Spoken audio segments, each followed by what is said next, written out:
દક્ષિણ ગુજરાતમાં પ્રાંત વિશ્વ હિન્દુ પરિષદ બજરંગ દળ મહીસાગર દ્વારા જિલ્લા પ્રાંત અધિકારીને આપ્યું આવેદનપત્ર। 9 જૂનના રોજ જમ્મુ અને કાશ્મીરમાં વૈષ્ણોદેવી કટરાથી શિવ ખોડી જતી વખતે ક્રૂર પાકિસ્તાન સમર્થી જેહાદી આતંકવાદીઓ દ્વારા હિન્દુ શ્રદ્ધાળુઓ પર હુમલો કરવામાં આવ્યો હતો, જેમાં 10 નિર્દોષ હિન્દુ યાત્રીઓ માર્યા ગયા હતા। આ ઘટનાએ સમગ્ર દેશવાસીઓને આઘાત પહોંચાડ્યો હતો। આ ક્રૂરતાથી દેશ દુઃખી છે અને તીવ્ર આતંકવાદીઓએ દેશની સાર્વભૌમત્વને પડકારી છે, જે વિશ્વ હિન્દુ પરિષદ બજરંગ દળ માર્યા ગયેલા હિન્દુ યાત્રિકોને શ્રદ્ધાંજલિ આપે છે।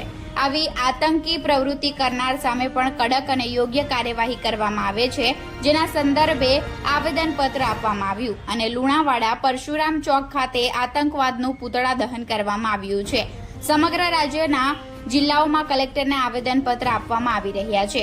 Reporter Sanjay Jaiswal, Gujarat crime news, Santrampur.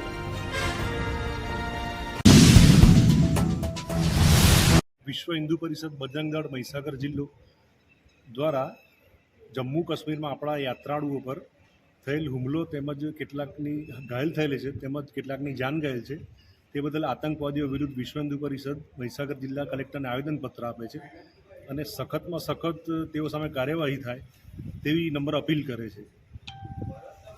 આજ રોજ વિશ્વ હિન્દુ પરિષદ દ્વારા મહીસાગર જિલ્લામાં પૂતળા દહનનો કાર્યક્રમ પણ થયો છે આતંકવાદીઓ વિરુદ્ધ। મહીસાગર જિલ્લા મંત્રી હેમાંગભાઈ પાઠક।